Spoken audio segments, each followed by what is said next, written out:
diligence to offer the invocation.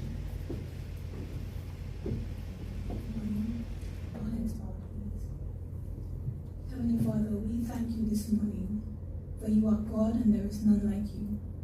Father, we thank you this morning for bringing us here safely, Lord. Lord, we thank you for the young people who have gathered here this morning. We thank you for their interest, and we thank you for today's program. Lord, we thank you for the facilitators. We pray that you would give them guidance, Lord, that you would give them wisdom, and Lord, that they would present with clarity today. Father, we pray that everything that would be done here today would bring honor and glory to your name. Father, we thank you for the ECSC as an institution. Father, we pray for its continued guidance, Lord, as we seek to bring to the public, Lord, the work of the administration of justice. And so, Lord, as we continue this program today, we pray, Lord, that you would guide us through the day, and Lord, at the end of the day, it would have been good to be here. We thank you in Jesus' name we pray. Amen. Thank you, leadership. Please have your seats.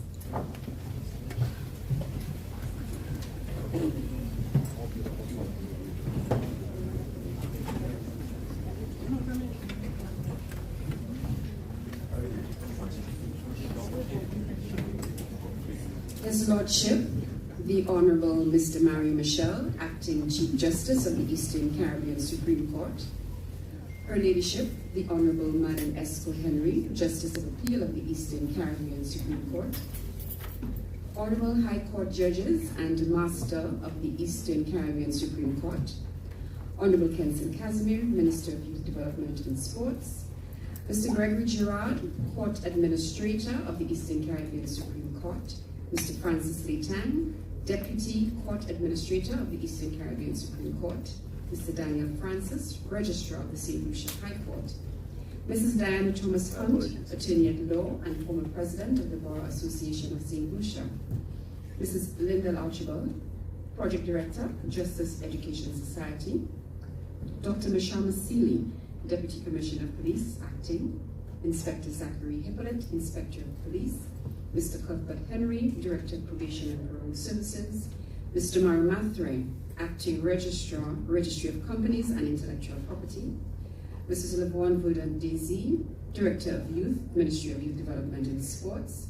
Mrs. Yannicka K. Gilbert William, President of the National Youth Council, and other executive members of the National Youth Council present. Ms. Shan Lucian, National Carnival Queen of St. Lucia, and Ms. JC's Caribbean. The staff of the Eastern Caribbean Supreme Court's headquarters, esteemed participants, members of the media, other specially invited guests, good morning. Good morning. Good morning. It is a good morning. It is a wonderful morning. My name is Natalie Jolie Fanas, and I'll be guiding you through the program today. No legal background, but we will make through with this. And let me say that we are here for the Eastern Caribbean Supreme Court Youth Leaders Symposium 2025 to educate our young leaders about the court system in St. Lucia, producing empowered youth and informed citizens armed with knowledge of the judiciary and legal systems. Today, we'll be covering topics on entrepreneurship, crime prevention, mediation, dispute resolution, among others, of course, about the court. I want to take this opportunity to commend the Eastern Caribbean Supreme Court for this practical stance of engagement to encourage our youth leaders to take this information and bring it to others. I want to encourage the young people to stay engaged during this process and to ensure that the knowledge that they acquire here today is shared with their counterparts. And while I know you will be intrinsically motivated to do that, I'm pleased to inform you that there are some small rewards if you're able to answer some questions that I'll be asking. Just a little tidbit. So we have formally begun this proceedings, and to do the official welcome, I now invite Mr. Damian Bissett, the Information Services and Communications Manager of the Eastern Caribbean Supreme Court, to do that. Mr. Bissett, please welcome.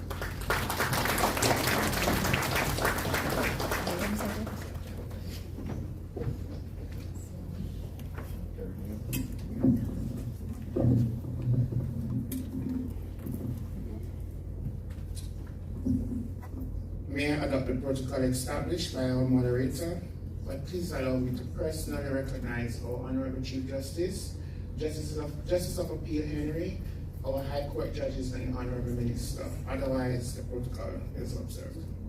Today, I have the honor of standing alongside the Honorable Chief Justice, esteemed judicial officers, and management and staff of the Eastern Caribbean Supreme Court as we welcome you to the inaugural Youth Leaders Symposium. This gathering is significant for us as we seek an opportunity to collaborate with our valuable stakeholders in organizing meaningful events. We believe that today's Youth Symposium represents a step in the right direction as our youth represent our future. And it is essential that you receive enriching experiences like this symposium so that among you, our future leaders will emerge ready to make impactful contribution to the society. As you participate in today's session, I urge you to immerse yourself in the wealth of knowledge being shared. Don't hesitate to ask questions. Our facilitators, expert in their fields, are eager to discuss and clarify topics of interest with you. This is a unique opportunity for to enhance your understanding of the topics that will be discussed today. I encourage you to take insights gained today back to your communities, share your learnings with your peers in various youth groups, and inspire others to embrace their roles as future change makers. Together, we can foster a generation equipped to lead with integrity and vision. I pray that the Almighty bestow upon us the integrity of Daniel, the tenacity of Job, and the wisdom of Solomon, allowing these characteristics to guide us as we fulfill our personal and professional duties. Once again, I warmly welcome you and congratulate you on attending this milestone event. Your presence honors this occasion and underscore your commitment to youth leadership and community development. Thank you and happy Youth Month.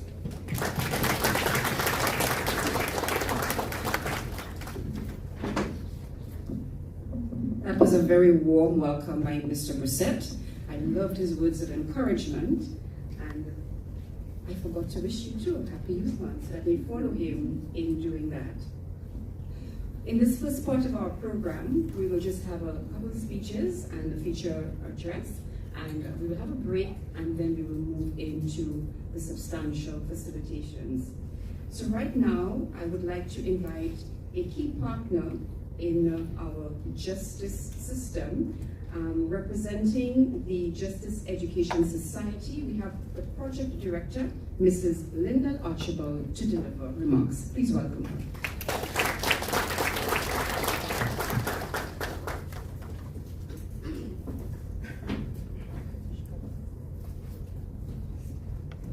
Good morning. I beg to adopt protocol that has already been established. As has been said, my name is Linda Archibald, and JES is a new project here in St. Lucia. Justice Education Society is pleased to partner with the Eastern Caribbean Supreme Court on hosting this very significant symposium, which is seeking to enlighten and empower our nation's youth. JES is a Canadian NGO, is a Canadian non-profit organization with over 35 years experience advancing the rule of law, empowering people to access and deliver justice through increasing legal capacity, strengthening justice systems, and developing digital solutions in Canada, throughout the world. JES currently implements projects and operates in Guyana, Guatemala, Honduras, and works in El Salvador. Our project, Judicial Strengthening for the Eastern Caribbean, aims to enhance protection of the rights of women and youth by the justice system of the Eastern Caribbean by providing equitable access to justice. The project will partner with local and regional civil society organizations, governments, and the private sector to strengthen the rule of law, improve equitable access to justice, and address negative socio-cultural norms and biases held by persons in the justice system towards all vulnerable populations.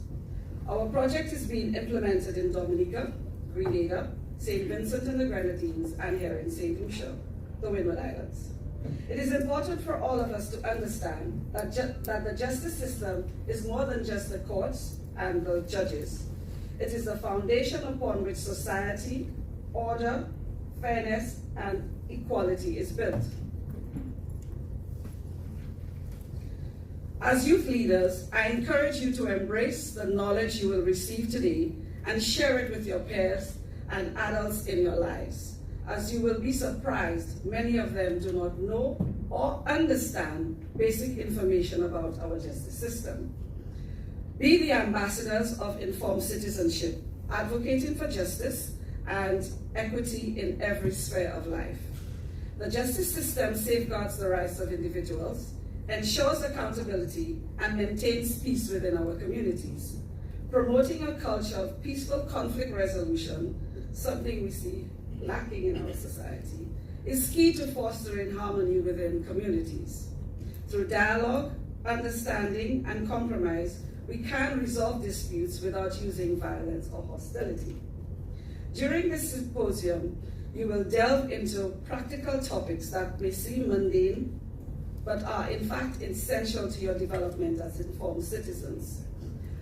We've posted a QR code, but I'm told that it's not working. So during the process, I will get it rectified because we have a short questionnaire for the youth to respond to. Our intention is to work with the ECSC to host similar symposium across the other beneficiary member states. So your feedback for us would be quite significant in helping us to guide the process. We're also working with Sir Arthur Lewis Community College in developing an elective that would help bring justice closer to the people, information on the justice system closer to the people. And we're also working with CAMDU in helping to improve the Citizenship for Democratic Society program that they have, that most of the social studies teachers have said is highly lacking in the information that it shares about the system. So your feedback in this regard would significantly help us in making those programs more practical and realistic in getting the information over to people. So, as youth leaders, I urge you to embrace this opportunity today. Use what you learn here not only to better yourselves, but to inspire and uplift others. Be the generation that not only understands the law, but holds its principles in our communities, in your careers, and in your daily lives. Let us work together to promote a culture of understanding, respect, and responsibility. Thank you for your commitment to being informed citizens. I look forward to seeing the positive changes you will create for our beautiful St. Lucia. Thank you and happy Youth Month.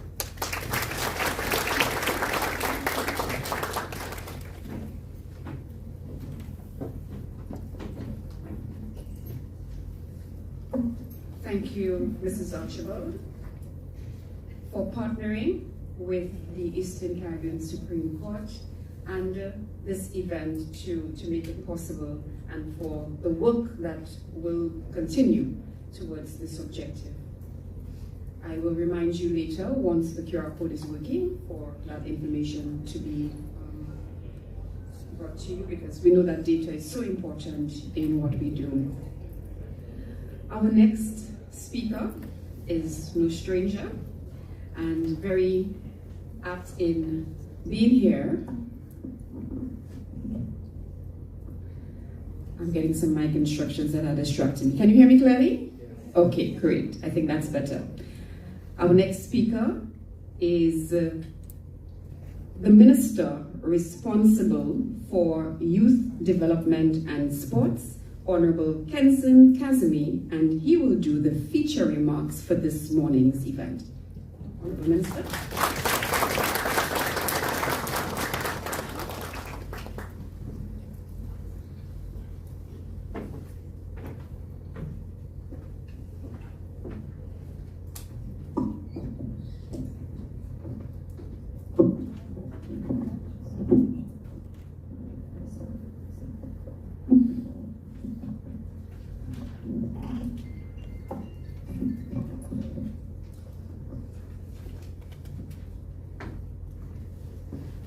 Protocol already established, please allow me to to recognize His Lordship, the Honorable Mary Michelle, Acting Chief Justice of the Eastern Caribbean Supreme Court, and may I add, the founding president of the St. Lucia National Youth Council.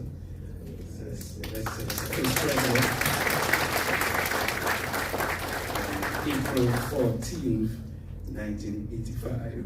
To put that into context, because truly was born a year before that.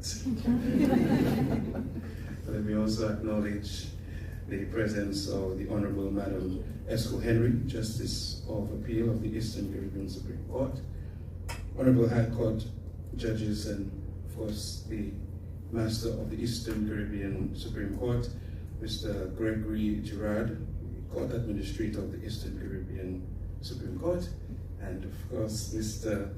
Francis Eaton, Deputy Court Administrator of the Eastern Caribbean Supreme Court, other members of the justice system, and youth of St. Lucia spread throughout, from Grosley all the way down to Vieux Fort South. Good morning.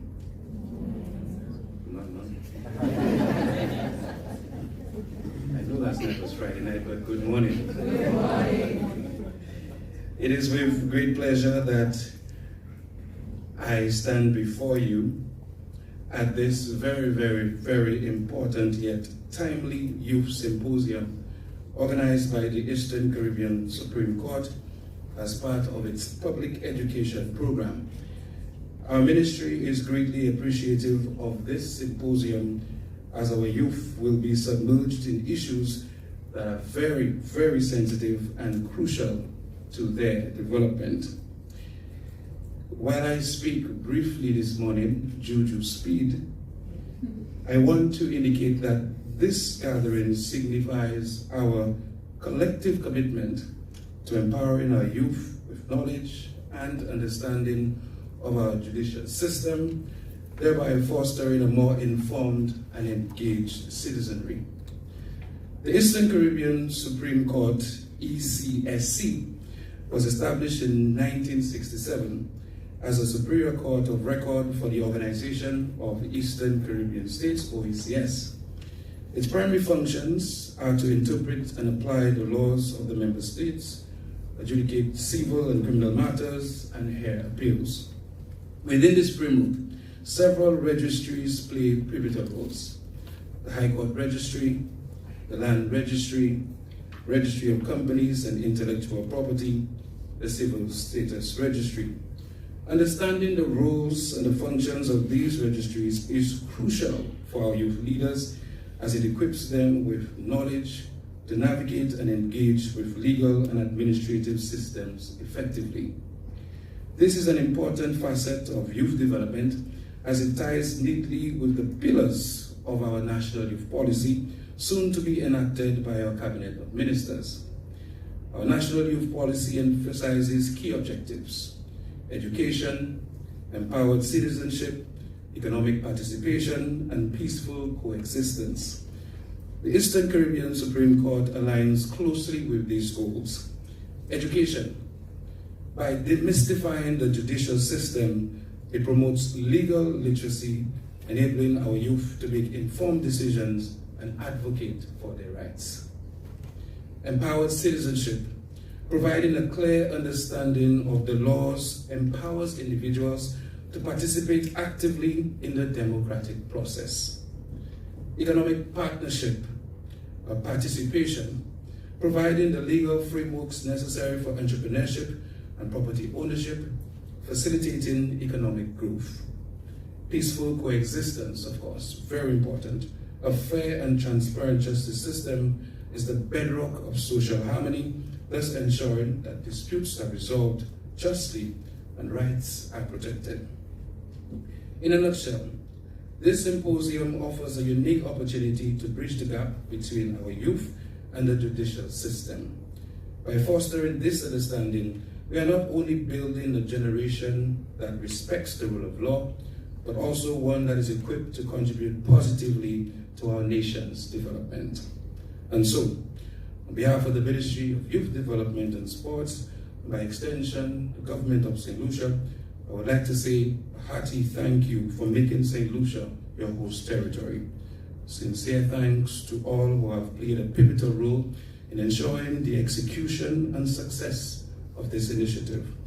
I would also like to encourage all participants today to engage actively, ask questions, and seek clarity. Let this be a platform for meaningful dialogue, learning, collaboration, and self-empowerment. I do pledge that a jazz ticket will be given today.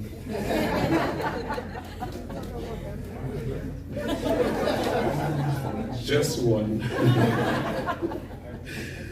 And so I leave you with this quote from Franklin D. Roosevelt, my favorite president, 32nd President of the United States.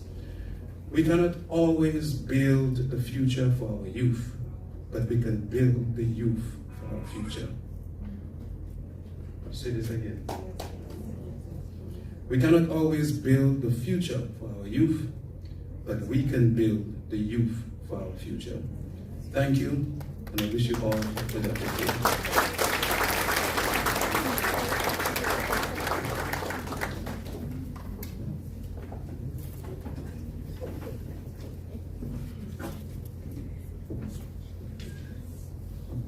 Did you already clock the juju speed?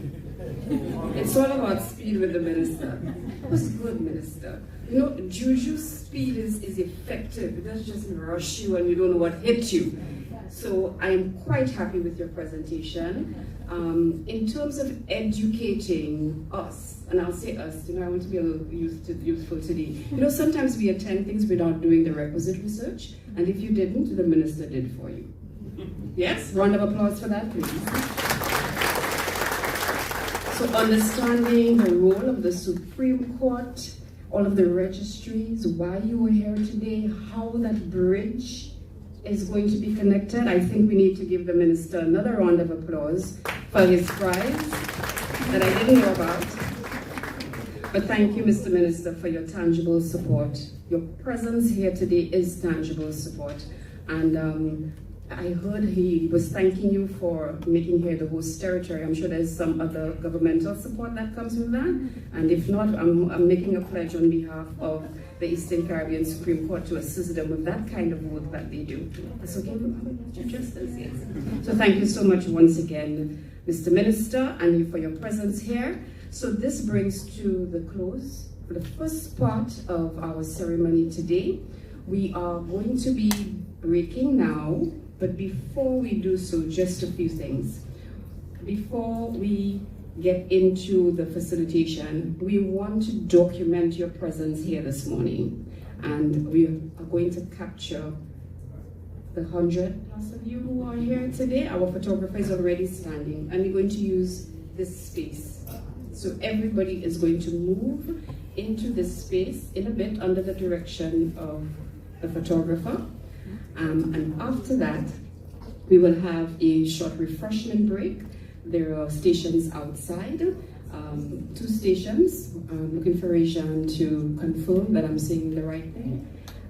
The bathroom is, like I said earlier, to your left, and there's also a medical station, but everybody looks very healthy and well this morning. But in case anybody's feeling unwell, there's a medical station outside as well. So we're going to break, but I want to, like I said, I'm so happy that when we incentivize, because you are here, so you are intrinsically motivated. So you know in St. Lucia we have something called Caribbean Time. But you did extremely well this morning, and a round of applause for that. But you know, we like this encouragement. So I actually asked Rajan, who was the first person here this morning? And she actually knew. A young lady coming from my community, my birthplace. I have a lot of communities. My birthplace of Miku, Jean-Miku, Misha Dilis will get our first prize this morning for being the first person here. Dwayne, can you come and do a short presentation? You have to give that cake. Come and present that prize. Don't worry, Chief Minister will come. Chief Minister will come later. Come and do the first prize first. You want Chief Justice to do the first prize? Chief Justice, you beautiful. So all of those soft skills as we teach our young people, time is important.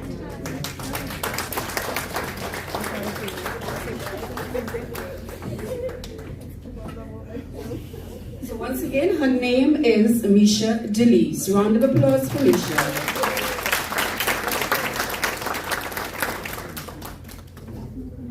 Thank you so much. Okay. All right, so ladies and gentlemen, like I said, we've come to the close of the first part of our program. You have been very attentive and quiet so far, but let me let you know that in our working session, there will be opportunity for question and answer after our facilitators have made their presentation. When we return in just about 20 minutes, we will start with His Lordship, the Honorable Mr. Mario Michel. So I want you as quickly as possible, not to get indigestion, but to have a quick bite and to return here for our working sessions. So thank you very much for your attention this morning. Thank you to our presenters, Mrs. Archibald and the Honorable Minister, for addressing us. And ladies and gentlemen, if I can get a little bit of muscle to just move this podium, then I will invite you to come up to the stage.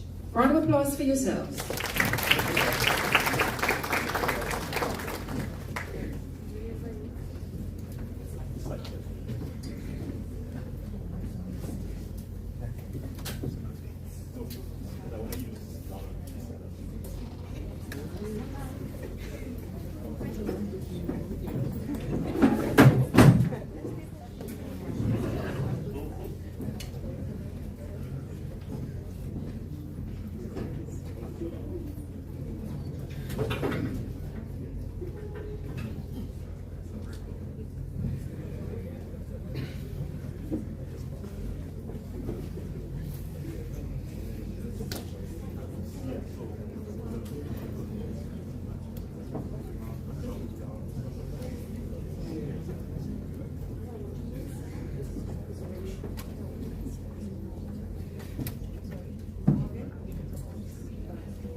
Okay, so let me just start the movement. This table closest to me. Can you come through on the stage? We'll try to, let's just move as quickly as possible. Nothing in your hand. We have to figure it out. Follow them for me, please. And branded stable. I'll pick on whosever name I know.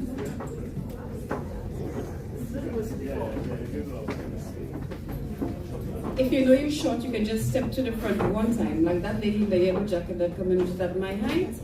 Just step to the front, my girl. Tiba, Joshua. Step to the front. You're not right. Don't even go in the second row. Right still. Keep going. Once you see somebody taller than you, exchange.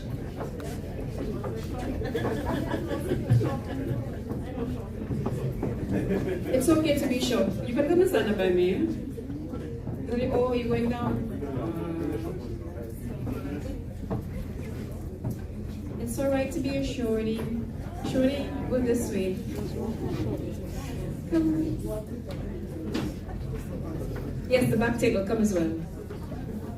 You're moving pretty well. I'm not looking at the stage, yeah? So I'm just moving people.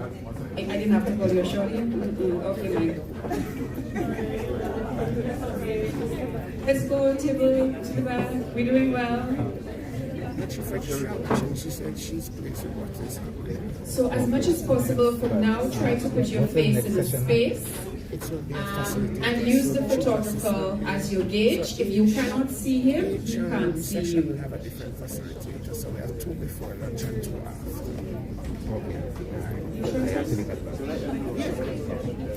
I know. I got this experience today. I'm really grateful. Mr. Sandman, there's no way we can put you yes. down for a little bit.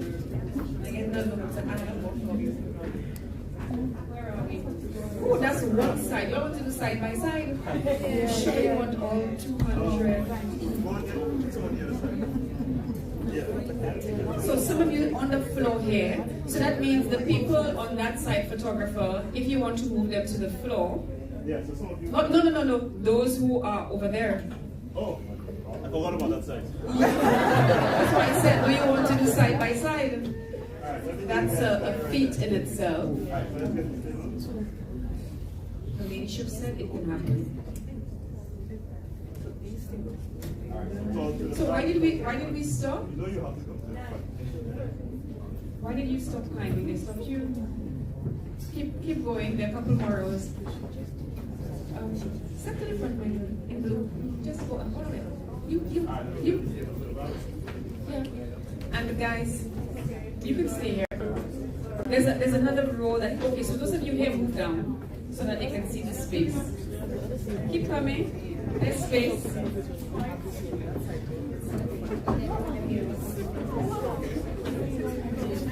Come in, ladies. All to the front. Fill up. All here. Fill up. Right. Yes.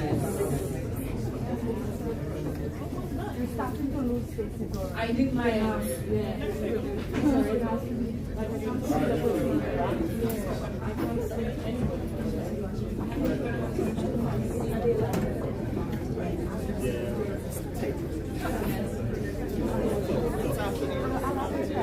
Richard, stop pulling back. You stay with the back. Stop pulling it back.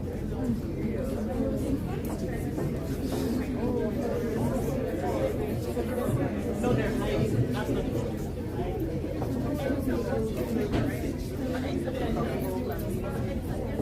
you see it's in hiding.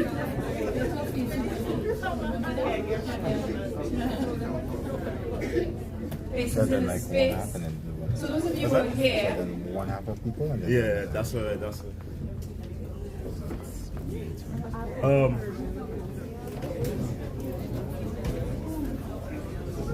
so let's experiment. Those of you on the stage, if you turn slightly to, let's see if that everybody's not watching me. Yeah? So turn slightly. Give me that to your right. It's your left, I think. Yeah. Photographer, does the sign help in any way? Yeah, that side is too long, yeah. We still have...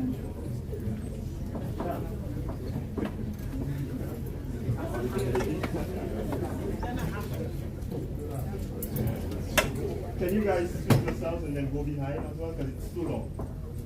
Yeah, so... I'm going to go up and down.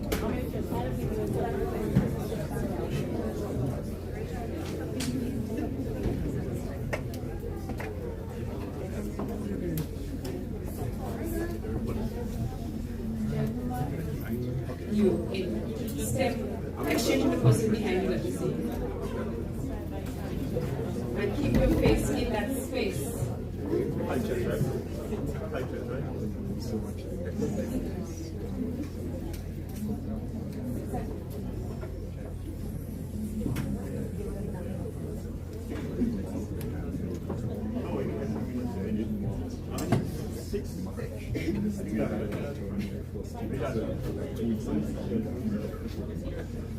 If you know the person in front of you is taller than you, then ask to shift. My lady in the mustard shirt, switch with the lady behind you.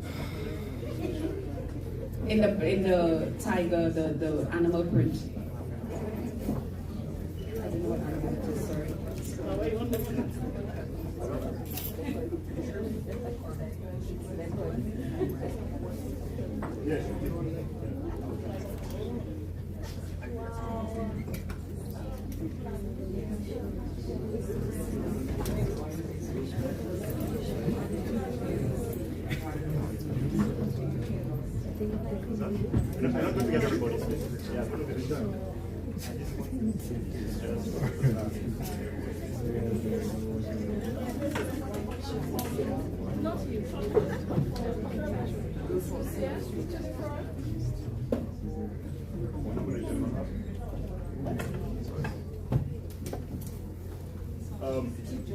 Richard, pull the table as well. This one? Yeah, and this one as well. Where should I start?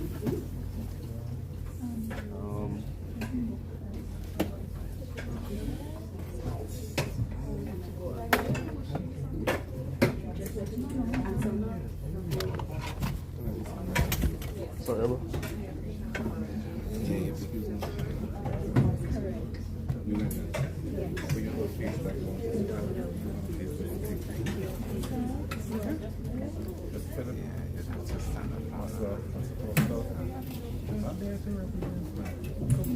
Come.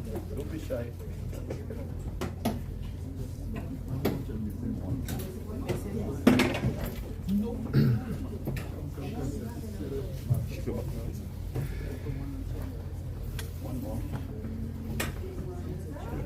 That was a good idea to everybody.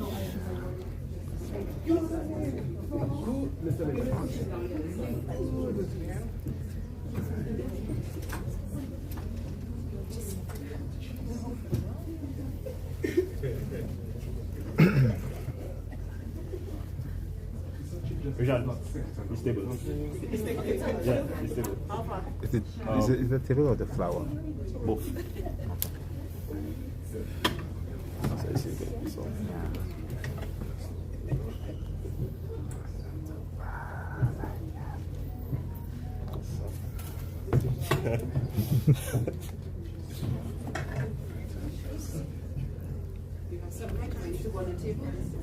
Yeah, and then take out the flower. Oh. Your wide angle is wide enough for that? Yeah.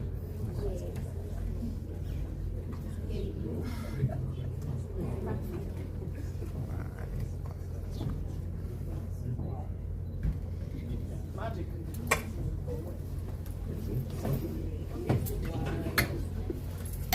Shift the tripod. Like send it down this way. Yeah. Sorry, watch out. What do you Yeah.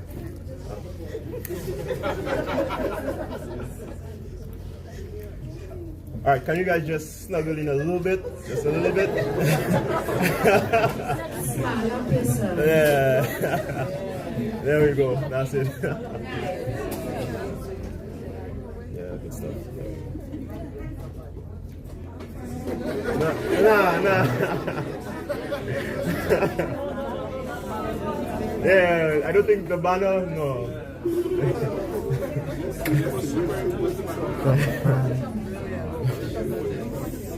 You getting them? All of them? Yeah, but it's more like a pan shot. Yeah. We were good on time. I'm really going to put some stress on you to eat fast. The banner is blocking those to the end on this side. Yeah.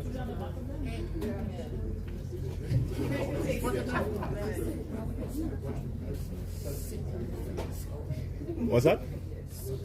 Somebody decided to hold the banner up. We have another? Somebody decided to hold the banner there. Yeah. Oh, lovely. Good.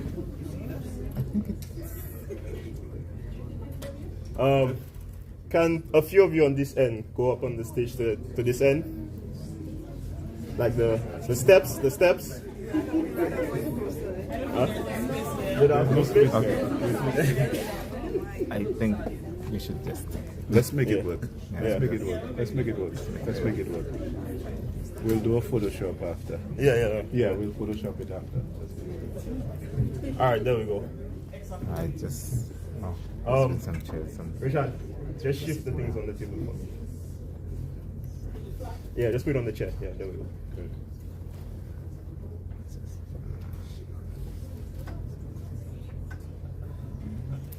You can see all the heads. Yeah. Yeah, getting everybody in the Yeah, camera. we're seeing everybody. Yeah. Are you guys ready? Yes, sir. 3, 2, 1, big smiles. Youth man. Well done, guys. Thank you so much. That was wonderful.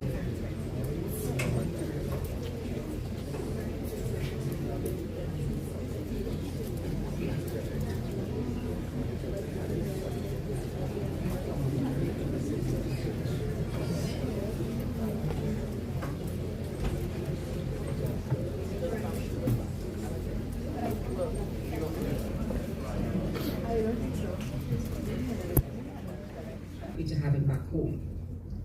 Despite his exit from public life outside of judicial office, his lordship has continued to share his expertise and experience to local, regional, and international audiences.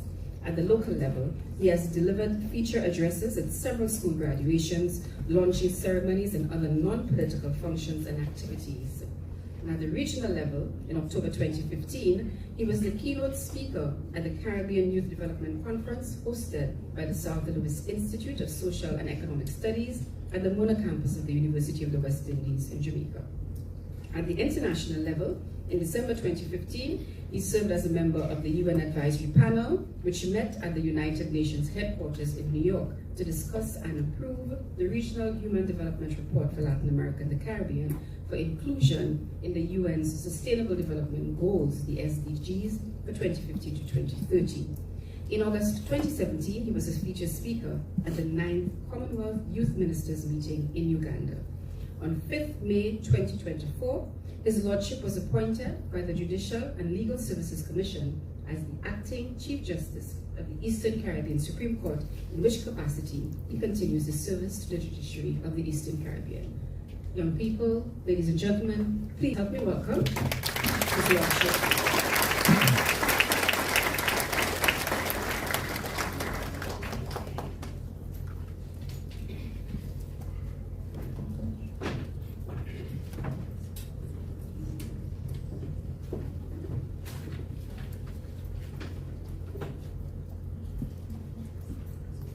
Thank you, Mrs.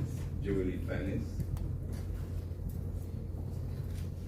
I've noted the protocol list used by you in your salutation this morning. And I will stand by that list so that I need not repeat the names of all of the distinguished personalities we mentioned. I do want to acknowledge, though, the presence this morning of the Minister of Youth Development and Sports, the Honorable Kenson Cassini, who had to leave after the opening ceremony, which he did tell me in advance that he had to leave. I thank him, though, for both his presence and his presence, although one jazz ticket is not enough. I want also to specifically recognize the judges and the master who are present here this morning. Justice of Appeal Esco Henry, Justice Katie St. Rose Albertini, Justice Kimberly Snack Fulgens, Justice Rohan Phillip,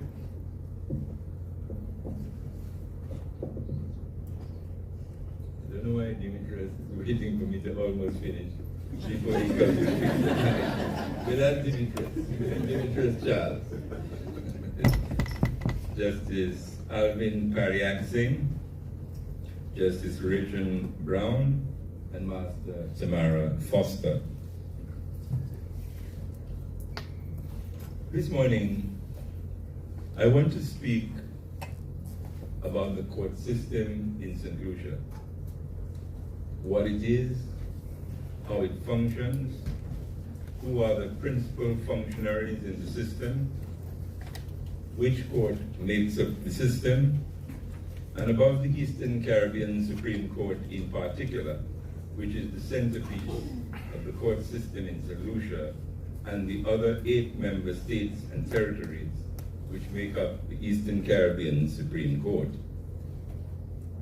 Unfortunately, most people in St. Lucia do not know much about or understand the court system in St. Lucia or the Eastern Caribbean Supreme Court as an institution. And the same is true about the other member states and territories of the Eastern Caribbean Supreme Court in terms of understanding the court system and the Supreme Court.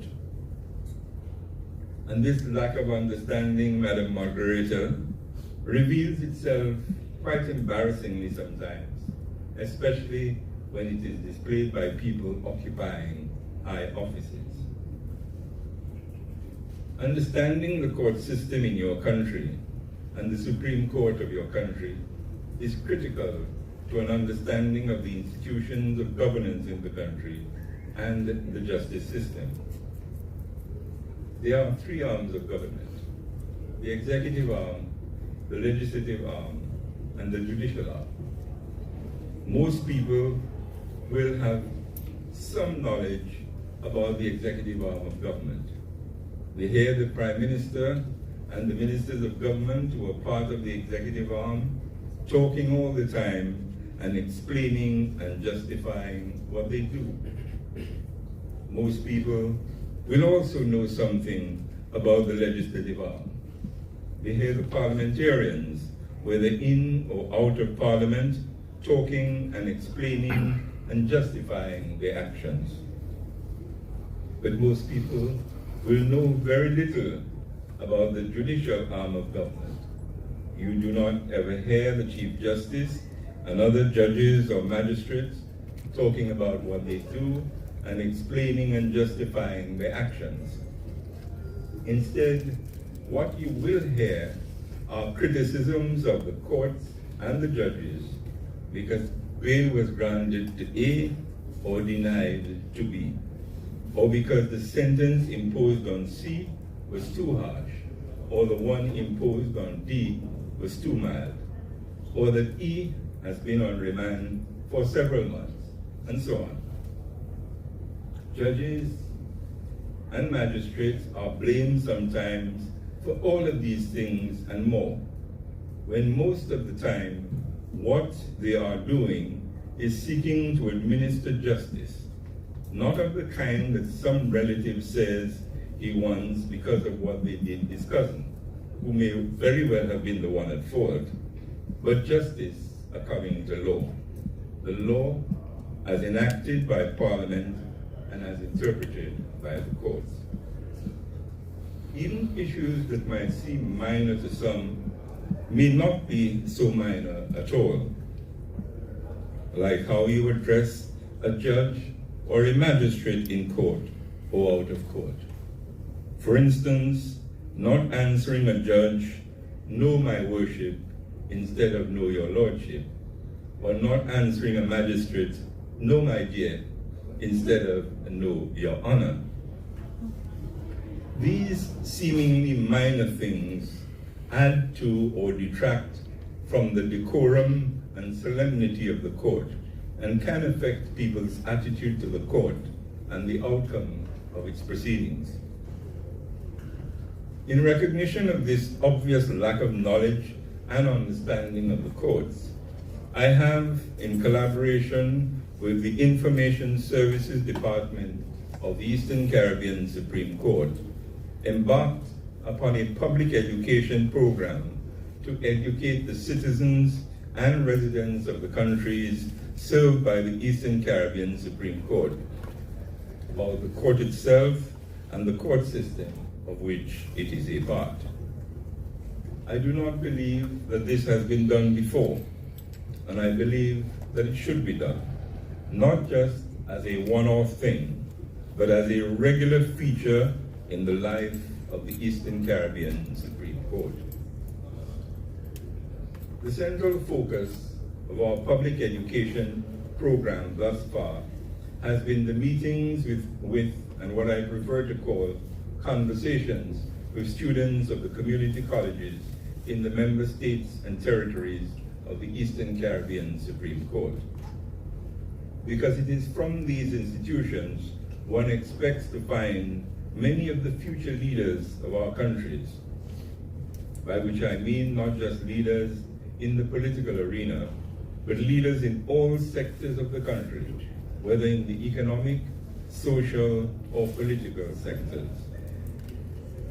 I commenced these visits to the community colleges at the start of our public education program in September last year, and in the ensuing 6 months, I have visited and addressed in person the students of all 9 community colleges in the member states and territories of the Eastern Caribbean Supreme Court. I started with the Dominica State College in September, then the Antigua State College, the Anguilla Community College, the Sir Arthur Lewis Community College, the Clarence Fitzroy Bryan Community College in St. Kitts, the Montserrat Community College, the T.A. Marichaud Community College in Grenada, the St. Vincent and the Grenadines Community College, and the H. Laverty Stout Community College in the British Virgin Islands. I also visited and addressed the Nevis Sixth Form College. These visits to the community colleges in all of the states and territories have completed in full one of the components of the Eastern Caribbean Supreme Court's public education program, which component I prioritize as the most important one. The major thrust of these addresses to the community colleges has been to speak to students about the court system in the different states and territories of the Eastern Caribbean Supreme Court, and about the Supreme Court as an institution. These engagements with the community college students have gone down very well and were interested and revealing to both me and my team and to the students, and indeed even to the teachers who in some of the colleges were quite involved in the question and answer section of the discussion. There are other components of the public education program which are ongoing, and others which we expect will commence soon. We have had 2 very well delivered and very well received lectures as part of the public lecture series of the public education program. The first one was delivered by the Attorney General of St. Kitts Nevis, Senator Garth Wilkin, essentially on the court of the future, and particularly the impact of artificial intelligence on the operation of courts in the future. Indeed, AI is already beginning to impact on our courts in the Eastern Caribbean since the introduction in the last few months of AI technology in some of the high courts. The second lecture was delivered by a judge of the Court of Appeal of Trinidad and Tobago, Justice Bashis Kokaram, on alternative dispute resolution, which is becoming a major feature of our court system in the Eastern Caribbean. ADR has been with us for several years now, but new modalities of alternative dispute resolution have emerged, and existing ones have been refined, which we expect will result in many more disputes being resolved by ADR than by adjudication by a judge or magistrate.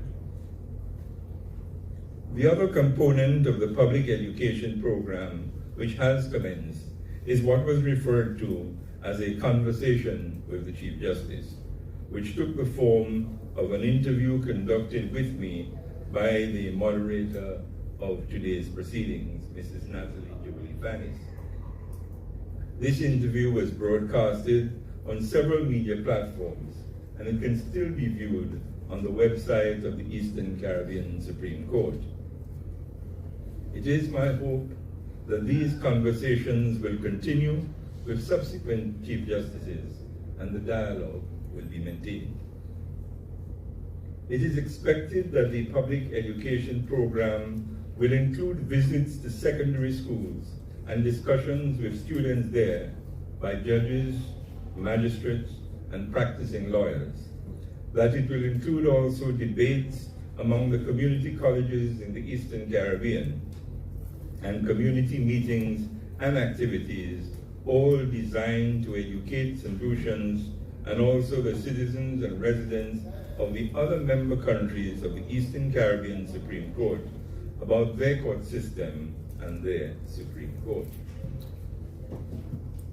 Today, we begin our fourth component of the public education program with this Youth Leaders Symposium, which is intended to educate youth leaders in St. Lucia and eventually in the other member states and territories about their court system and their Supreme Court.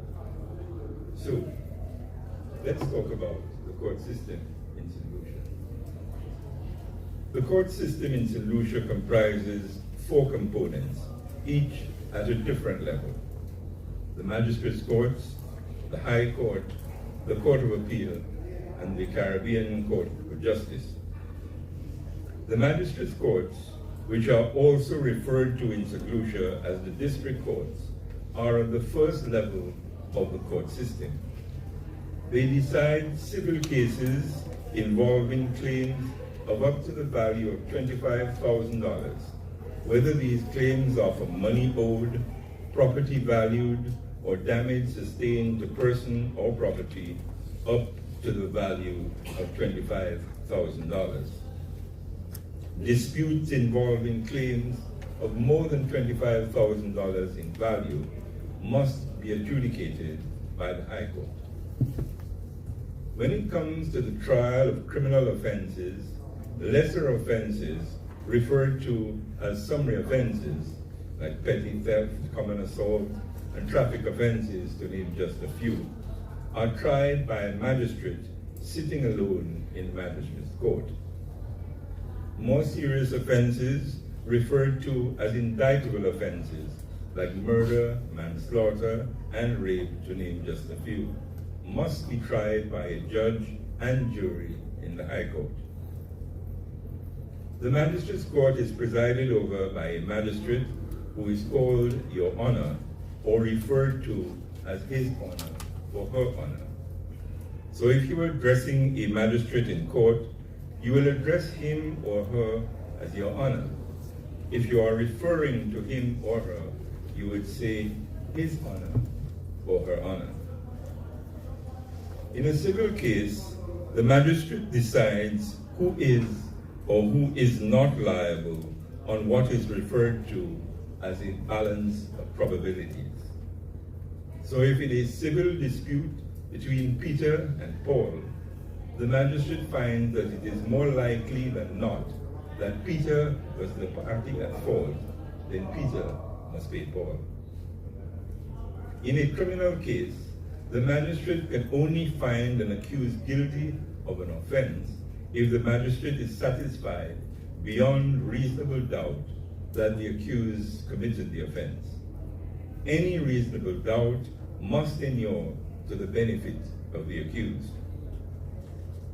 Once the magistrate finds an accused to be guilty of the offense, then the magistrate must impose a sentence on the accused, whether it is the payment of a fine or compensation or imprisonment, or one of the several other types of sentence a magistrate can impose. In civil cases, the judge sits alone, presiding over the case and deciding its outcome. As it is with a magistrate in a civil case, so it is with a judge, that the judge will determine liability on the balance of probabilities so that the judge will decide in favor of Paula if it is more likely than not that Petra was the party at fault. In criminal cases, the judge sits with a jury of 9 persons or 12 in trials for capital offenses. The role of the judge in a criminal case is to preside over the case, determine all legal issues which arise in the case, and guide the jury on the relevant law and material facts in the case.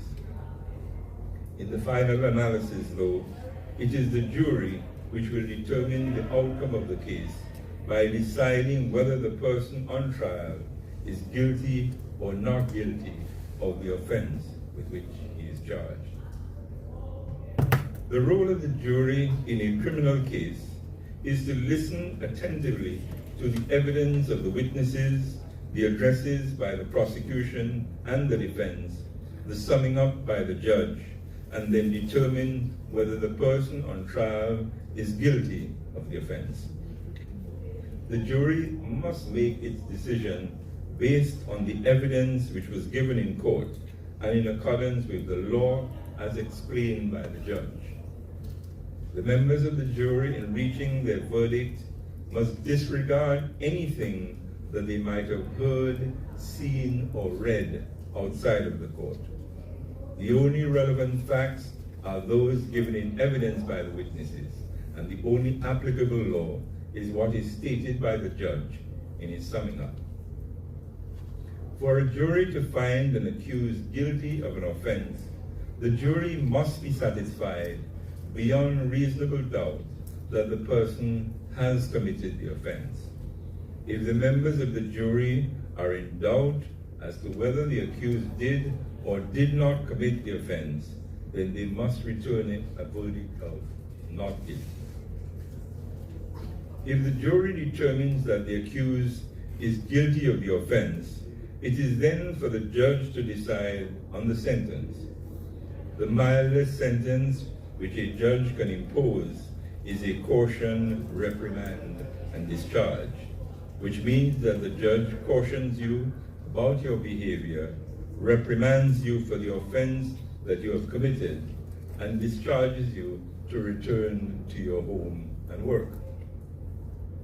The severest sentence a judge can impose is the death penalty, which means that you are sentenced to be hanged by your neck until you die. This sentence can only be imposed for capital murder or treason. The last time someone was hanged in St. Lucia, though, was 30 years ago, in 1995, when Joseph Solomon, having been sentenced to death for murder in 1979, spent 13 years in prison, was released in 1992, committed another murder in 1993, was sentenced to death in 1994, and was hanged in 1995. No other death sentence has been executed in St. Lucia since then, despite several convictions for murder after that.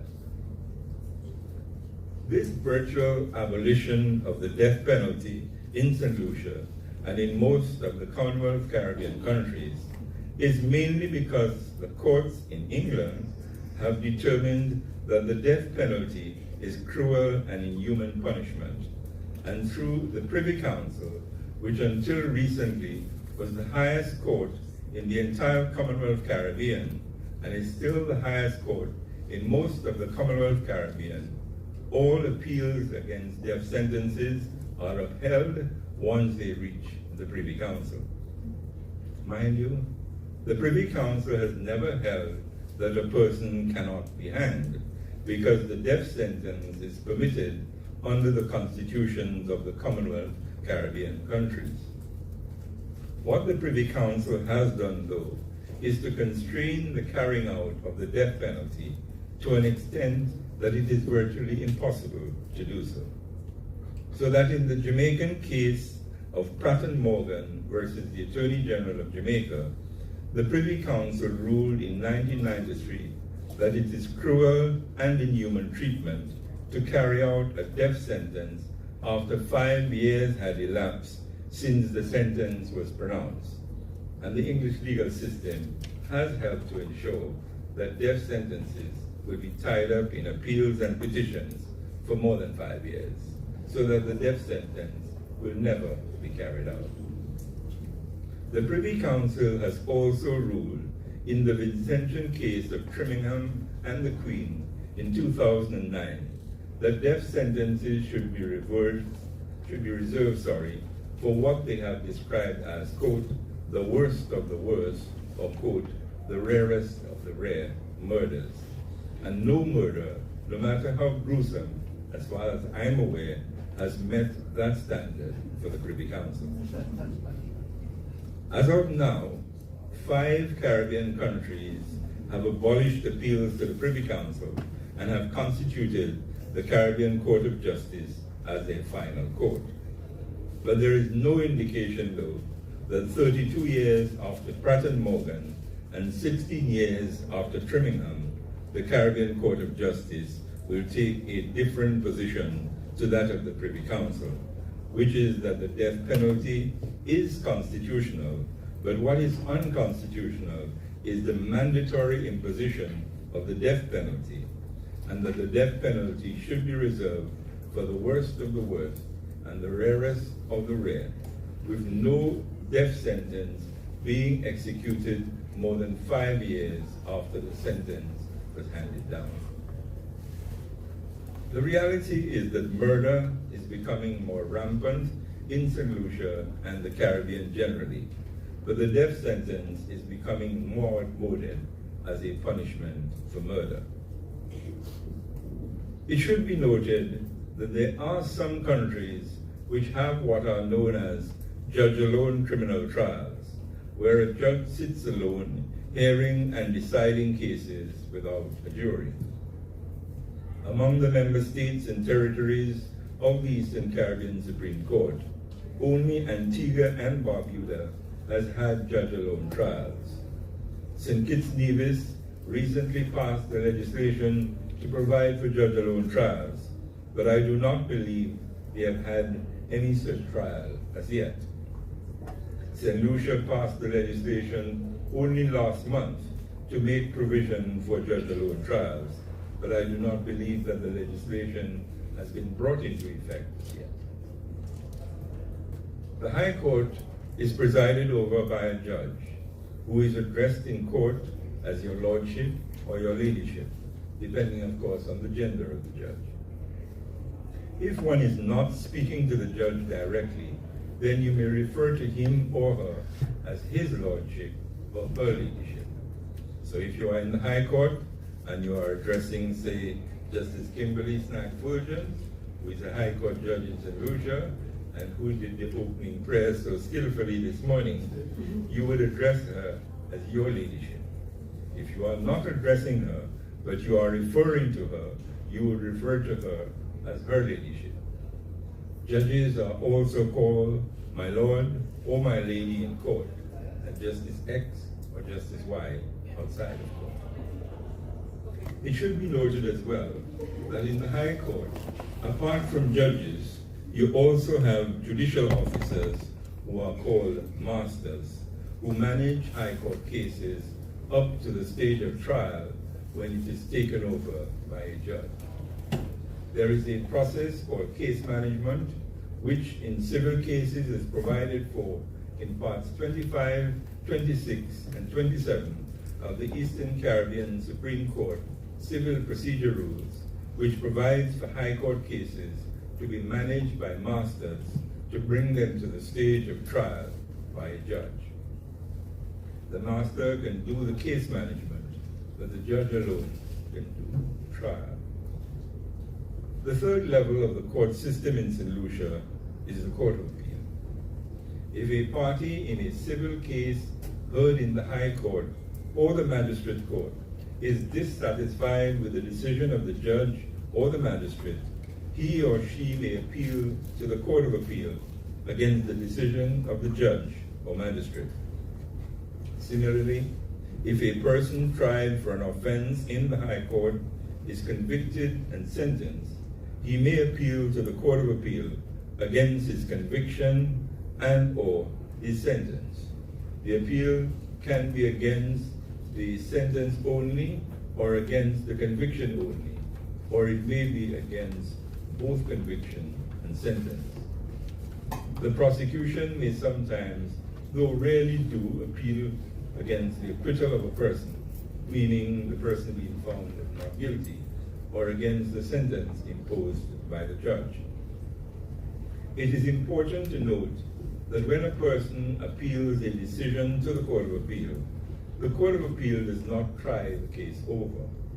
The Court of Appeal looks at the recorded transcript of the evidence given in the court below, whether the High Court or the Magistrates' Court, and the addresses of the lawyers and the summing up of the judge if it is a criminal case, and then hears or reads any submissions made by the parties or their lawyers in the Court of Appeal to determine whether the judge or the magistrate made a major error, such as to justify granting the appeal and either reversing the decision of the court below or ordering a fresh trial of the matter. Cases in the Court of Appeal of the Eastern Caribbean Supreme Court, which are appeals from decisions of the High Court or the Magistrates' Court, are presided over by 3 judges who are referred to as justices of the peace. In court, though, they are called or referred to in the same way as High Court judges, your Lordship or your Ladyship, and His Lordship or Her Ladyship, or my Lord or my Lady. The 4th level of the court system in St. Lucia is the Caribbean Court of Justice. The Caribbean Court of Justice was established on 14 February 2001 to perform 2 functions.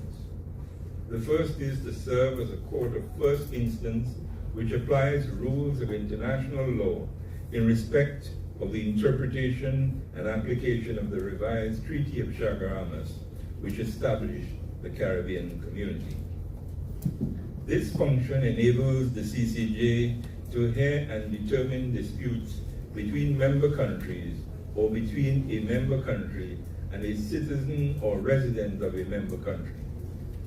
The second function, and the one with which we are concerned, is to serve as the final court of appeal of the countries of the Caribbean Community, which are parties to the agreement establishing the CCJ and which have acceded to the appellate jurisdiction of the CCJ.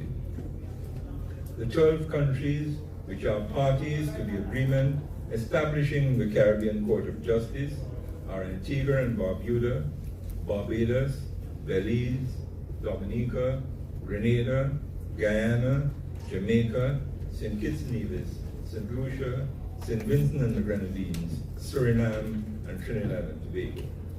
Of these, only 5 of them, Barbados, Belize, Dominica, Guyana, and St. Lucia, have acceded to the appellate jurisdiction of the CCJ, which operates as the final court of appeal of these 5 countries. Dominica was the first of the Eastern Caribbean Supreme Court member countries to accede to the appellate jurisdiction of the CCJ in 2014, while St. Lucia joined in 2023.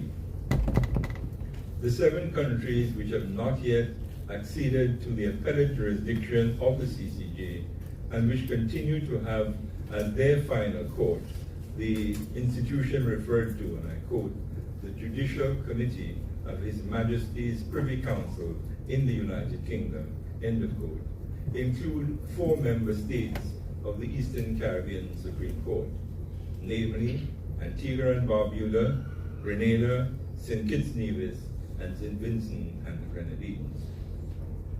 The 3 British overseas territories, which are members of the Eastern Caribbean Supreme Court, are not independent states, and so they could not be parties to the international agreement establishing the CCJ. But the United Kingdom can, in a manner of speaking, sign for them if they so desire. 5 judges of the Caribbean Court of Justice sit on appeals from the Court of Appeal, which is the same thing with the Privy Council. 5 judges sit on the Privy Council to determine appeals. Now, you would have noticed that in speaking about criminal cases, I have always referred to the person tried or convicted as he or him. But that is only to avoid saying him or her every time, because women do commit crimes as well, are tried as well, and are convicted as well. But the fact is that the overwhelming majority of persons charged, tried, and convicted for criminal offenses in St. Lucia are men, particularly young men. As of December 2024, there were 206 convicted male prisoners at the Bordelais Correctional Center and 360 male inmates on remand, for a total of 566 male prisoners, while there were 3 convicted female prisoners and 10 female inmates on remand, for a total of 13 female prisoners. This means that for every 1 man in prison in St. Lucia, for every 1 woman in prison in St. Lucia, there are almost 44 men. This, in a nutshell, is the court system in St. Lucia. I want to speak now specifically about the Eastern Caribbean Supreme Court. The Eastern Caribbean Supreme Court is a regional court with 9 member states and territories, the 6 independent states in the Eastern Caribbean, and 3 of the 6 British overseas territories in the Caribbean. The 6 independent states are Antigua and Barbuda, the Commonwealth of Dominica, Grenada, St. Kitts and Nevis, St. Lucia, and St. Vincent and the Grenadines, while the 3 British overseas territories are Anguilla, Montserrat, and the British Virgin Islands. So we refer to the member states and territories of the Eastern Caribbean Supreme Court because it is constituted by 6 states and 3 territories. The Eastern Caribbean Supreme Court was established on the 27th of February, 1967. It was originally styled, quote, the West Indies Associated States Supreme Court, end of quote. In 1979, the name of the court was changed to the Eastern Caribbean Supreme Court, by which time 3 of the former associated states had become independent states. The first Chief Justice of the then West Indies Associated States Supreme Court was Sir Alan Lewis, who later became the Governor General of St. Lucia. The headquarters of the Eastern Caribbean Supreme Court was located in Grenada from its inception in 1967 until 1979, when Grenada pulled out of the Eastern Caribbean Supreme Court after the Grenada Revolution and established its own Supreme Court. The headquarters was moved to St. Lucia then, and is still located here. The Eastern Caribbean Supreme Court operates at 2 levels. There is a High Court in each of the 9 member states and territories, and a single Court of Appeal, which sits on appeals from the High Courts and the Magistrates' Courts in all of the states and territories. The Appeal Court is what is referred to as an itinerant court, which normally travels to each of the states and territories from which it is hearing appeals. So that when the Court of Appeal is hearing appeals from the High Court or Magistrates' Courts in, say, the British Virgin Islands, as it did 2 weeks ago, the Chief Justice and the Justices of Appeal traveled to the BVI, and the Court of Appeal heard the appeals there. Although since the advent of the COVID virus, a lot of the sittings of the Court of Appeal are done virtually using the Zoom platform, with the judges sitting physically in their offices in St. Lucia, but virtually in the court in one of the states or territories. This was in fact the case this week, when we did the Dominica sitting of the court from Monday to Thursday, virtually from our offices in St. Lucia. But what happened with this is that during the pandemic stage of the COVID virus, when intra-regional travel was close to non-existent, the Court of Appeal could only hold court by going virtual, so that sittings of the Court of Appeal from about March 2020 to sometime in 2023 were held via Zoom. By the time the pandemic phase of the virus had ended, LIAT had gone under, and there were no regular and reliable travel alternatives, so the sittings of the Court of Appeal continued to be held via Zoom. LIAT is back in the air now, and some other smaller carriers are flying the routes, but inter-island traffic is still not sufficiently regular or reliable to permit a full return to in-person sittings of the Court of Appeal in the 9 countries. So the majority of the sittings of the Court of Appeal are up to now conducted via Zoom. Truth be told, it is also far cheaper for the court to do virtual sittings from our offices in St. Lucia rather than to travel to the countries where court is actually taking place. It costs the court on average between $70,000 to as much as $100,000 each time the court has to travel to one of the 8 member states and territories outside of St. Lucia, which would normally be 2 to 3 times per year. So the cost to the court of having only in-person sittings of the Court of Appeal is between $1 to $1.5 million per year. As I would have explained earlier, the Magistrates Court is part of the court system of St. Lucia, but it is not part of the Eastern Caribbean Supreme Court, although appeals from decisions of the Magistrates Court are heard by the Court of Appeal of the Eastern Caribbean Supreme Court. Similarly, although the Caribbean Court of Justice hears appeals from decisions of the Court of Appeal of the Eastern Caribbean Supreme Court, it is not part of the Eastern Caribbean Supreme Court. So, to close, I repeat that there are 4 levels of the court system in St. Lucia. At the base level, you have the Magistrates Court. At the second level, you have the High Court. At the third level, you have the Court of Appeal. And at the apex level, you have the Caribbean Court of Justice. But the Eastern Caribbean Supreme Court only operates at 2 of these levels, the High Court and the Court of Appeal. By way of general information, there are currently 6 magistrates in St. Lucia, one of whom is titled the Senior Magistrate. There are currently, I believe, 31 High Court judges, both permanent and acting, serving in the member states and territories of the Eastern Caribbean Supreme Court, 6 of whom are High Court judges in St. Lucia, most seated around the 2 tables in front of me. There are also 4 masters of the High Court, 3 of whom handle civil matters, and the other handles criminal matters only. 2 of the 4 masters are based in St. Lucia. There are currently 7 justices of appeal serving on the Court of Appeal of the Eastern Caribbean Supreme Court, one of whom is serving in an acting capacity as the Chief Justice of the Eastern Caribbean Supreme Court. There will be no prize if you guess who that is.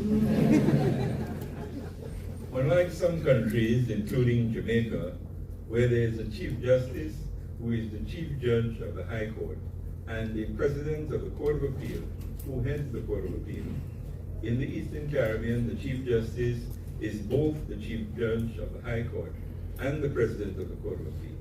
So the Chief Justice can preside over cases both in the High Court and the Court of Appeal. The reality, though, is that the Chief Justice presides over the Court of Appeal and may never, in fact, preside over a case in the High Court. So, that in a nutshell is the Eastern Caribbean Supreme Court. I hope that the youth leaders in particular who came here this morning will leave here this afternoon with a better understanding of the court system in St. Lucia and of the Eastern Caribbean Supreme Court, which is a major part of the court system. Your questions are welcome.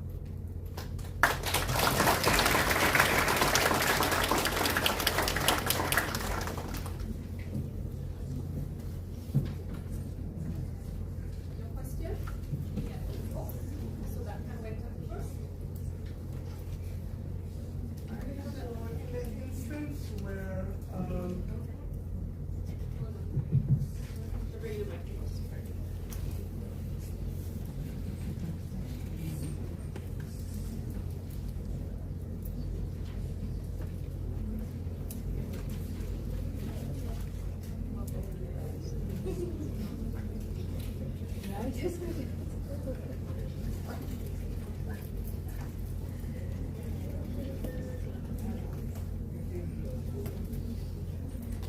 Good afternoon. In the instance where a defendant is charged for grievous harm and damage to property and was evicted, you were charged for grievous harm and damage to property. Sorry, and right now I'm not sure who to speak. Can the person speaking just raise their hand? Oh, okay. All right. Yes. So a defendant was charged for grievous harm and damage to property. He was given a fine to pay and he violated the court orders. Is it instant that that person can re-appeal his or her case, the virtual complainant? Well, if the court has imposed a fine, the court will always impose a fine with a prison alternative. So if you are fined $5,000, it would usually be $5,000 to be paid forthwith, or $5,000 to be paid within 3 months. If you fail to pay that fine, there will be an alternative prison sentence. $5,000 to be paid in 3 months, in default 6 months in prison. To the extent your question was a little unclear, to the extent that that was your question, then that is my answer. Yes, there's another aspect to it, I will welcome. The other aspect, the other stage is filing a commitment warrant. So if this is not issued, what's the next step? You are trying to complicate things. I'm trying to embarrass you.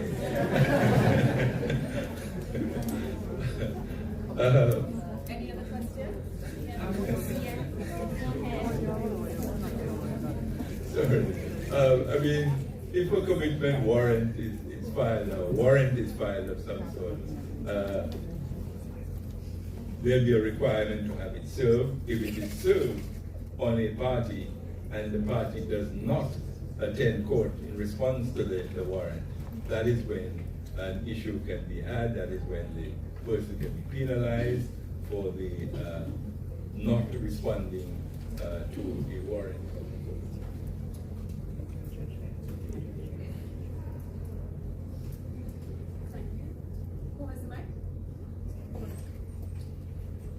My name is David Henry, and I am a young leader from St. Lucia. And I have been schooled in a philosophy that remains with me, will remain with me forever. My dad, Ricky Alexander, gave me some wise words. Sorry? Of Super? Yes, yes. Okay. Former Senator Ricky Alexander. Yes. Former member of the executive of the NYC in some state. Yes. So I grew up learning that this admirable gentleman had a philosophy that when young people are not happy with government, then there is a problem with the government. And when young people are happy with the government, there is a problem with the young people. And he told me that is the philosophy of a man called Mr. Mario Michel.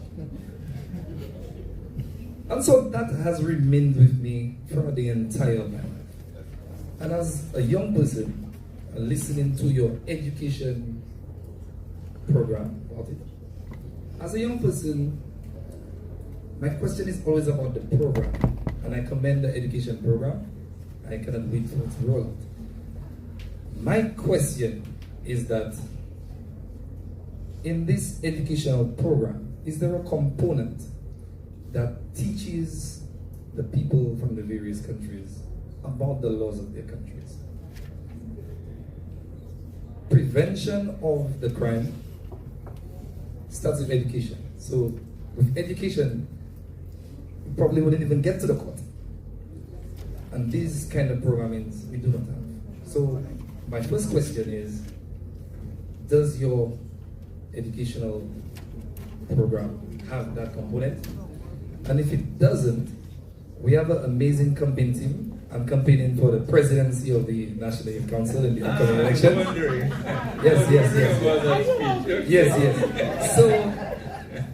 So if there isn't a component, when we get into office after the next election, would the Eastern Caribbean Supreme Court be interested in taking on a project in funding a project with us, the NYC, about educating the people, whether it's through a talk show, whether it's through a social media campaign?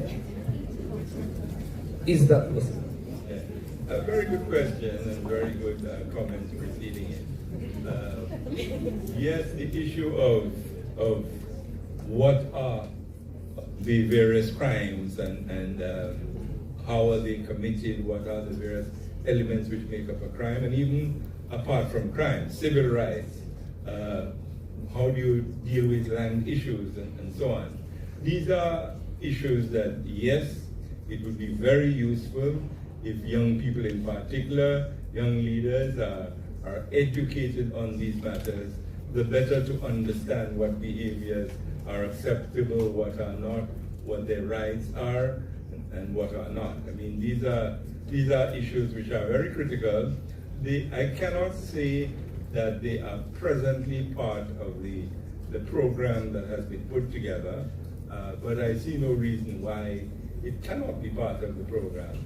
It will be a little more difficult, there are lots of crimes, there are lots of legal wrongs, and one would probably have to package them in ways to, for instance, you will have a discussion on sexual offenses, or a discussion on offenses involving theft.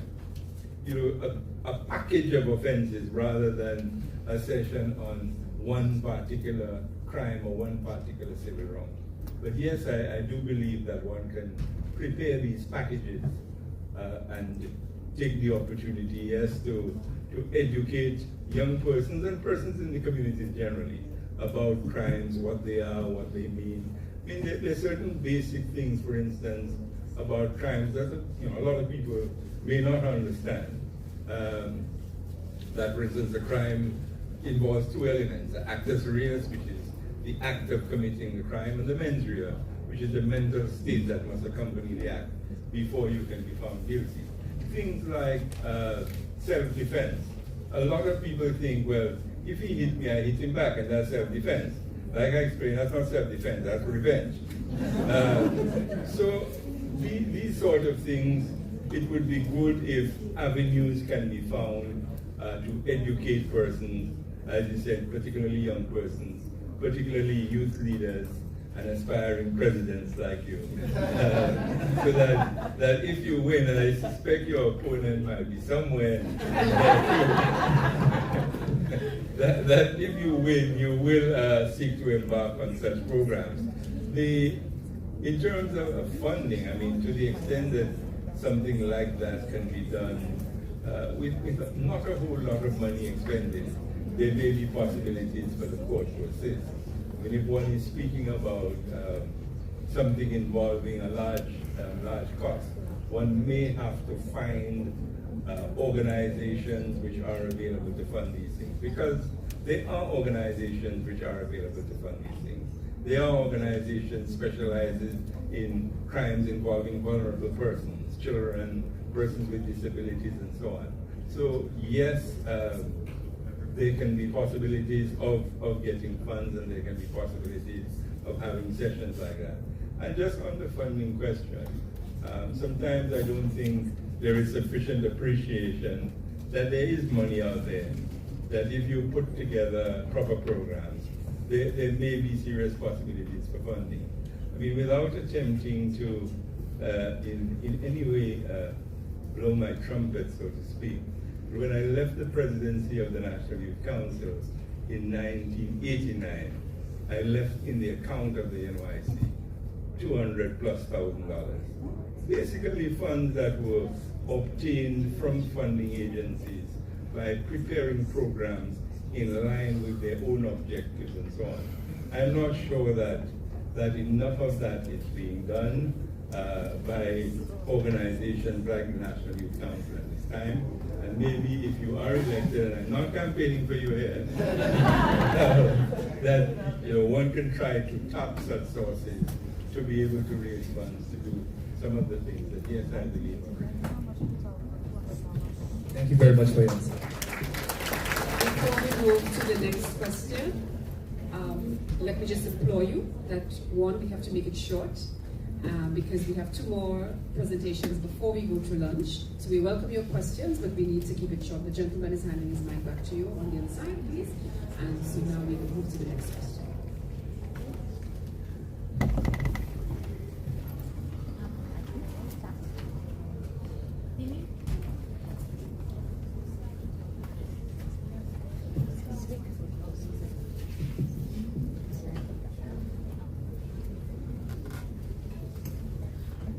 So what mechanisms are in place to hold members of the What mechanisms are in place to hold members of the judiciary accountable for misconduct or biases?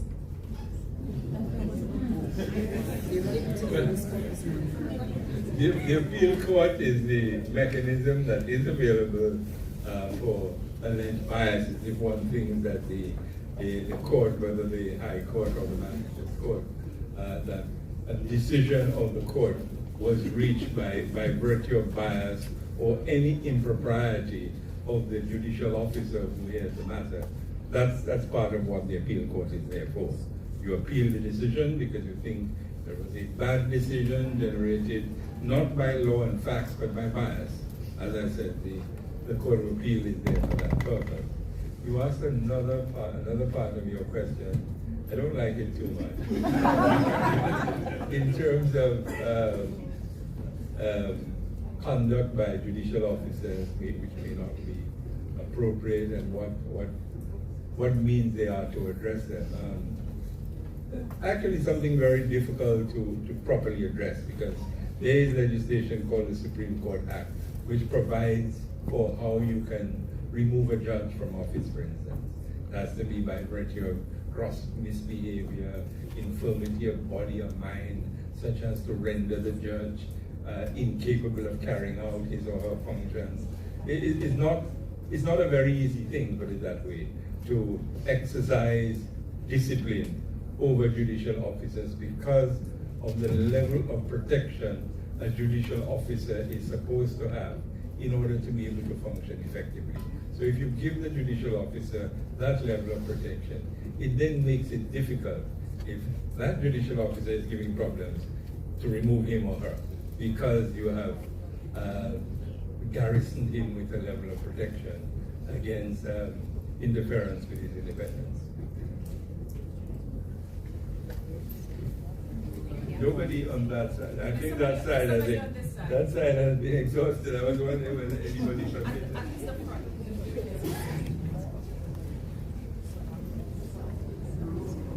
So as a student, let's say there is a fight between 2 students, and I am the aggressor, and the defender is trying to defend himself. Why both of us get suspended?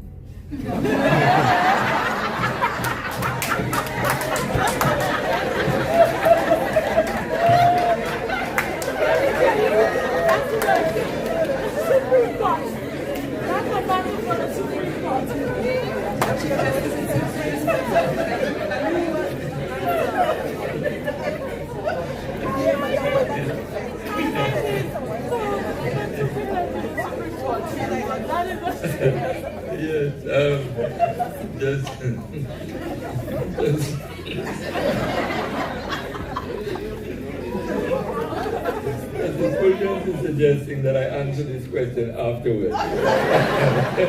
Because it is not exactly a question about the operation. No, it is a question more about the exercise of discipline in schools. And a lot of schools would have possibilities like, fighting. So if somebody hits you, you should come and tell the principal rather than striking back. That's the behavior that is expected of students and persons in institutions like that. Strike you or you call you a name, go and report it to the principal rather than strike him back or call him a worse name. But your question,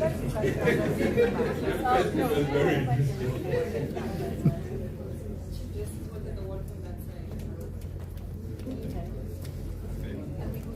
Okay, so I have a question close to his, but maybe something that's more up your line.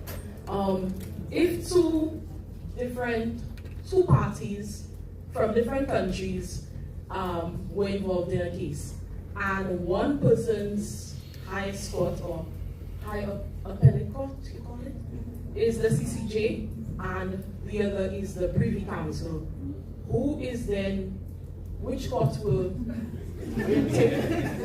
who will actually decide on it? It depends on where the case was filed, where the case was instituted. So you may have a St. Lucian and a Vincentian involved in a dispute. Appeals from in St. Lucia, the highest court is the CCJ, St. Vincent, highest court is the Privy Council. Where the case will reach depends on where the matter was filed, where the proceedings were conducted. So a case filed in St. Vincent would be appealed to the Court of Appeal of the Eastern Caribbean and can be appealed to the Privy Council. Whereas if the same case were filed in St. Lucia, it would end up at the CCJ and not the Privy Council. Thank you.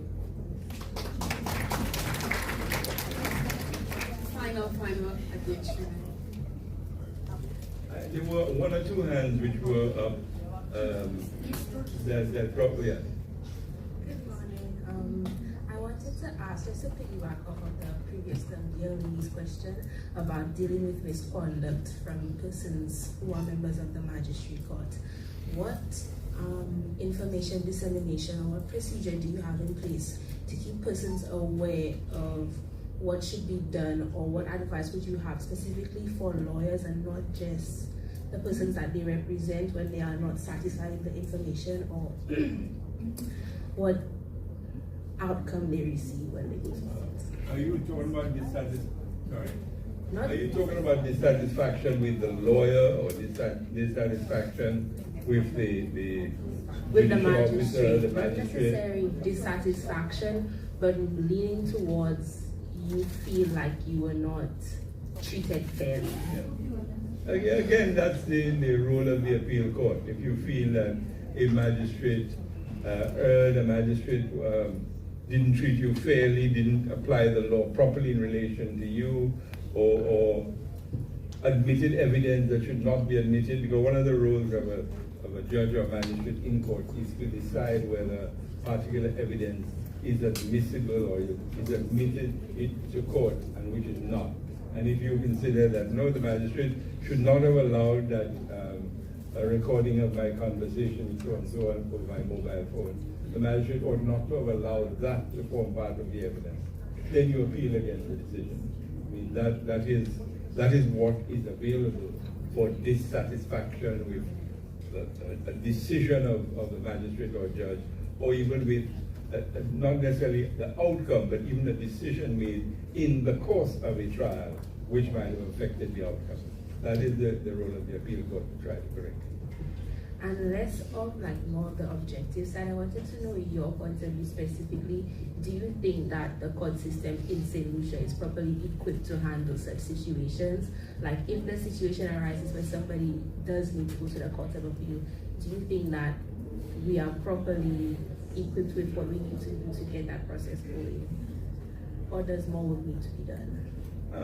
More work always needs to be done, but in the final analysis, the Eastern Caribbean Supreme Court has a very good reputation for a very good reason, which is that it is a court which is known to be a hard-working court. It is a court which never has had a reputation of serious misbehavior by officers of the court. It's a court that has never been known to be one that you'll find courts in some countries where they say somebody settled a case or the judge was corrupt in a particular thing that he did or a particular outcome. There are no real instances of that in our courts from the time the Eastern Caribbean Supreme Court was first established in 1967. Obviously, people will say something from time to time. But to say serious allegations, I mean, I saw something on where it came out, on Facebook or somewhere some time ago, talking about the Chief Justice being involved in, anybody remember, it was money laundering or something like that. I mean, somebody just decides to post something. People do that, especially in the social media era. You will find things like that happening. But if you look behind them, you will find that there is no real and proper basis for it, because our courts, not just among ourselves, but how our courts are perceived regionally and internationally, the Eastern Caribbean Supreme Court has a very good reputation.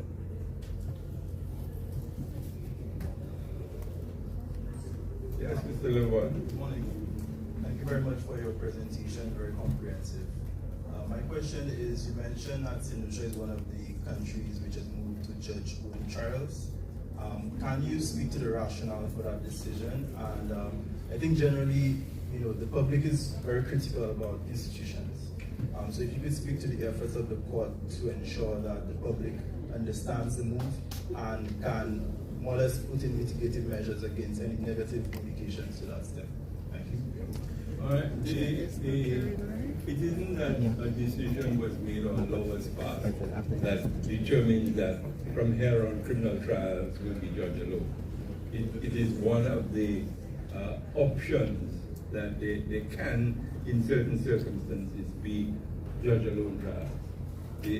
The system will continue to be essentially one of trial by judge and jury for serious criminal offenses. But there are provisions that have been made in the new legislation passed. Anybody has a copy electronically?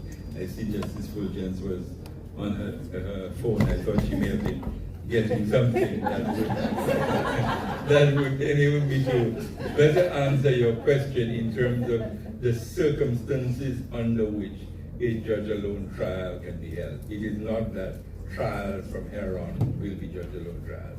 There will be situations where trials can be done by judge-alone. And in terms of the buy-in on that, I can't say that I heard a lot of discussion on it. There was some that I heard in terms of some people who thought, no, that's not a good way to go, or that's the best way to go. A lot of the issue of judge-alone trials arose because of the COVID pandemic period, because all the social distancing and so on, for you to have a jury of 9 persons 6 feet apart from each other, and you would have to have a room almost as big as that in order to conduct court, so that everybody can be 6 feet away from each other.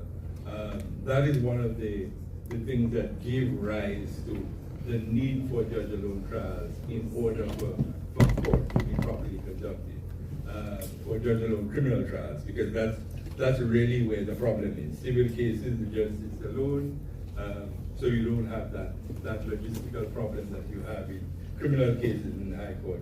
Whereas I say you must accommodate 9 people sitting 6 feet apart from each other and 6 feet apart from the bailiffs and all of the other persons involved in the court process.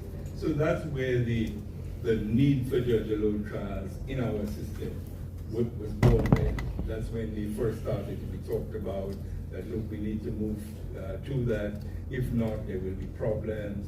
There will be a serious backlog of criminal cases because criminal cases were just for a while not being heard because there simply was not the physical facilities that would enable criminal trials to be conducted. So they were just, a lot of times, just not being heard. And Antigua was the first to respond by passing legislation that facilitated judge-alone trials. And they have, in fact, had judge-alone trials with, as far as I'm aware, there has not been any complaints in any form as to the trials in Antigua were unfair or whatever. In Kitsa's part of the legislation, I believe there may have been a recent trial that has been started. I am not aware that it has yet been completed. And St. Lucia, as I indicated, they passed the legislation, but I don't think it has been assented to or yet brought into effect. But it's a useful debate to have because the whole concept of trial by your peers is what the criminal justice system has essentially been built on. Not forget what's supposed to be the more minor criminal offenses, but in terms of major offenses, the concept of trial by your peers is, as I said, supposed to be the foundation. And when you have judge-alone trials, you remove that element of trial by your peers. But there will be arguments on the other side. The era of social media, you sit down, you're a member of a jury, but every day there's somebody else posting something about how guilty that man is, or how many times you do that already.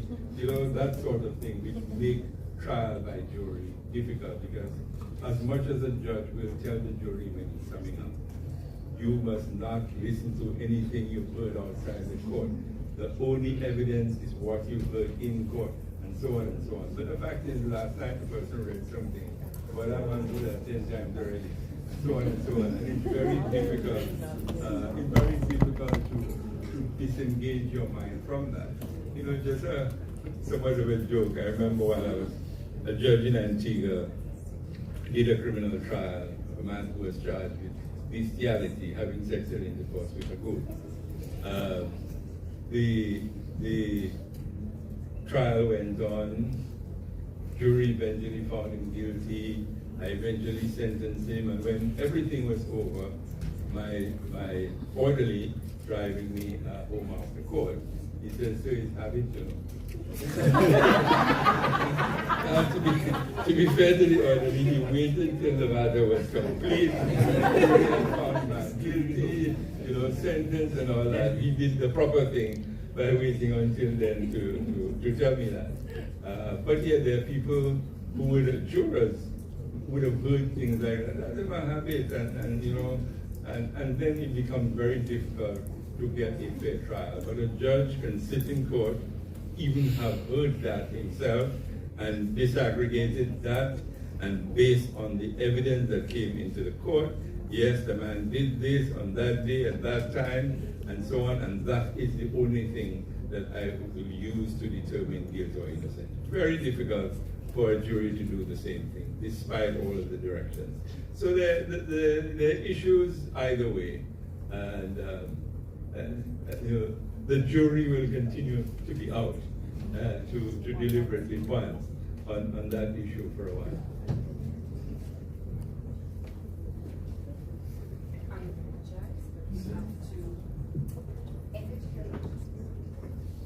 Thank you so very much.